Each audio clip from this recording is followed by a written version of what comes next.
सोनामुखी, हरड़, मुलेठी जैसी अनेक जड़ी बूटियां और हजारों वर्षों का प्राचीन आयुर्वेदिक ज्ञान इस एक बोतल में समाया हुआ है। कायम टैबलेट, आपकी खुशियों का साथी। जज साहब ने जजमेंट सुनाया, मुझे बहुत दुख हुआ। मुझे लगा कि मैं यहीं पे सुसाइड कर लूँ अपना, लेकिन मैंने अपने बच्चों के बारे में सोचा, मैंने अपने परिवार के बारे में सोचा, इसलिए कुछ हिम्मत नहीं किया। ये शब्द हैं उन्नाव बलात्कार मामले की पीड़िता के, जिनकी आंखों में आंसू है, आवाज कांप रही है और सवाल वही है, क्या इस देश में पीड़ित के लिए भी कोई इंसाफ है? उत्तर प्रदेश के उन्नाव से जुड़े इस मामले में पूर्व भाजपा विधायक कुलदीप सिंह सेंगर को दिल्ली हाई कोर्ट से बड़ी राहत मिली है।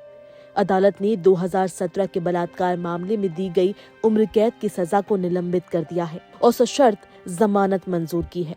कोर्ट का कहना है कि सेंगर पहले ही 7 साल 5 महीने जेल में बिता चुके हैं और उनकी अपील लंबित है, लेकिन इस फैसले ने पीड़िता और उसके परिवार के जख्म फिर से हरे कर दिए हैं। फैसले के बाद दिल्ली में इंडिया गेट के पास पीड़िता, उसकी मां और महिला अधिकार कार्यकर्ता योगिता भायना शांतिपूर्ण प्रदर्शन के लिए पहुंचे। वहां से उन्हें हटा दिया गया, लेकिन पीड़िता का दर्द सड़कों से कहीं आगे निकल चुका था। रोते हुए उसने कहा, मुझे इतना दुख हुआ कि लगा यहीं सब खत्म कर लूं, लेकिन परिवार की शक्ल सामने आ गई। आज मैं गई थी, हाई कोर्ट गई थी, मैंने जजमेंट सुना, हमें बहुत दुख हुआ। जज साहब ने जजमेंट सुनाया, मुझे बहुत दुख हुआ। मुझे लगा कि मैं यहीं पे सुसाइड कर लूँ अपना, लेकिन मैंने अपने बच्चों के बारे में सोचा, मैंने अपने परिवार के बारे में सोचा, इसलिए कुछ हिम्मत नहीं किया। लेकिन हमारे साथ में अन्याय हुआ है, जो भी हुआ है अन्याय हुआ है। पहले मेरे चाचा की बेल खारिज हो गई, उसके बाद में पैरोकार गवाहों की सुरक्षा हटा दी गई, फिर उसके बाद में ठीक है इनको जजमेंट हुआ है, लेकिन बहस होने के 2-3 दिन बाद जजमेंट होता तो सबको पता चलता ना। ये जजमेंट 3 महीने बाद हुआ है, ताकि सारा सेटलमेंट करके तब जजमेंट हुआ है। ताकि चुनाव आ रहे हैं, इलेक्शन आ रहा है, इसलिए उनको बाहर निकाला गया ताकि वो अपनी पत्नी को खड़ा करके चुनाव लड़ सके, उनकी पत्नी चुनाव लड़ सके। ऐसे रेप के आरोपी अगर बाहर आएंगे तो देश की बेटियां कैसे सुरक्षित रहेंगी, हम कैसे सुरक्षित रहेंगे, हमारे बच्चे कैसे सुरक्षित रहेंगे, परिवार कैसे सुरक्षित रहेगा, मेरे गवाह पैरोकार सब कैसे सुरक्षित रहेंगे, सब असुरक्षित हो जाएंगे। हमारी घटना नहीं, बहुत देश की बेटियां हैं जो रेप करके बेटियों को मार देते हैं। क्या हमारे जिंदा रहने का यही मकसद है क्या कि रेप के आरोपी को बरी कर दिया गया है, कोर्ट से जमानत दे दी गई है? हमारे साथ बहुत अन्याय हुआ, इनको जेल, इनकी जमानत कैंसिल कराई जाए और ताकि इनको जेल भेजा जाए। पीड़िता का कहना है कि ये फैसला उसके लिए सिर्फ एक कानूनी आदेश नहीं, बल्कि उसकी सुरक्षा, उसके बच्चों के भविष्य और गवाहों की जान पर सीधा खतरा है। अगर इतने गंभीर अपराधों में दोषी ठहराए गए लोग बाहर घूमेंगे तो देश की बेटियां कैसे सुरक्षित रहेंगी? वहीं पीड़िता की बहन का दर्द भी छलका। उसने साफ कहा कि अब जब वो बाहर आ गया तो वो मुझे और मेरे पूरे परिवार को मार सकता है। हमें ही जेल में डाल दो, हम वहाँ सुरक्षित तो रहेंगे। खुशी नहीं है, मुझे राहत नहीं है। उन्होंने मेरे बड़े पापा को मारा था, फिर मेरे पापा को मारा, फिर मेरी बहन के साथ ये कांड हुआ। वो बाहर तो आ गए हैं, लेकिन हम लोगों के ऊपर खतरा मंडरा रहा है सर। और अभी क्या पता बाहर आने के बाद हम लोगों को, मेरे पूरे परिवार को खत्म कर दे।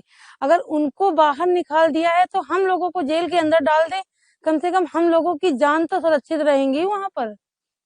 मेरा परिवार सुरक्षित तो रहेगा, हम लोग जिंदा तो रहेंगे। इन लोगों के हाथ से मरने से तो अच्छा जेल की रोटी खा ले, वो ठीक रहेगा। हालांकि कुलदीप सिंह सेंगर अभी जेल से बाहर नहीं आएंगे।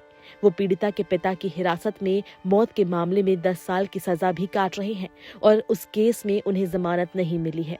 दिल्ली हाई कोर्ट की पीठ, जिसमें न्यायमूर्ति सुब्रमण्यम प्रसाद और हरीश वैद्यनाथन शंकर शामिल थे, ने सेंगर को 15 लाख रुपए के निजी मुचलके और 3 जमानतदारों के साथ राहत दी है। अदालत ने साफ शर्तें भी रखी है। वो पीड़िता के घर से 5 किलोमीटर के दायरे में नहीं आएंगे, ना पीड़िता और ना ही उसके मां को धमकाएंगे। किसी भी शर्त के उल्लंघन पर जमानत रद्द की जा सकती है। कोर्ट ने ये भी कहा कि पीड़िता को सीआरपीएफ सुरक्षा मिलने की संभावना है, लेकिन कागजों पर लिखी शर्तें पीड़िता के मन का डर कम नहीं कर पाई। उसका कहना है कि पहले ही परिवार, वकीलों और गवाहों की सुरक्षा हटा ली गई थी। अब इस फैसले ने डर को और गहरा कर दिया है। इस फैसले के एक दिन बाद पीड़िता अपनी मां के साथ कांग्रेस संसदीय दल की अध्यक्ष सोनिया गांधी और कांग्रेस सांसद राहुल गांधी से मिलने 10 जनपद पहुंची। मुलाकात के बाद पीड़िता ने बताया कि दोनों नेताओं ने उसे न्याय दिलाने का भरोसा दिया। उन्होंने कहा, बेटा परेशान मत हो। उनकी आंखों में भी आंसू थे। उन्होंने माना कि ये न्याय नहीं अन्याय है, पीड़िता ने कहा। पीड़िता ने यह भी कहा कि वो प्रधानमंत्री नरेंद्र मोदी से मिलकर अपना दर्द बताना चाहती है। वहीं सीबीआई ने भी साफ कर दिया है कि वो दिल्ली हाई कोर्ट के इस आदेश को सुप्रीम कोर्ट में चुनौती देगी। जांच एजेंसी का कहना है कि मामला बेहद गंभीर है और पीड़िता को न्याय दिलाना सर्वोच्च प्राथमिकता है। इसके लिए विशेष अनुमति याचिका दाखिल की जाएगी। गौरतलब है कि दिसंबर 2019 में निचली अदालत ने 2017 में एक नाबालिग लड़की के अपहरण और बलात्कार के मामले में कुलदीप सिंह सेंगर को दोषी ठहराते हुए उम्र कैद की सजा सुनाई थी। उसी फैसले को सेंगर ने हाई कोर्ट में चुनौती दी थी, जिस पर अब ये आदेश आया है। आज पीड़िता सिर्फ अपने लिए नहीं बल्कि उन तमाम बेटियों के लिए सवाल उठा रही है जो डर के मारे चुप हो जाती है। उसका दर्द सिर्फ अतीत की कहानी नहीं बल्कि वर्तमान की सच्चाई है। वो कहती है कि अगर मेरे साथ ऐसा होने के बाद भी आरोपी को राहत मिलती है तो बाकी लड़कियां कैसे हिम्मत करेंगी।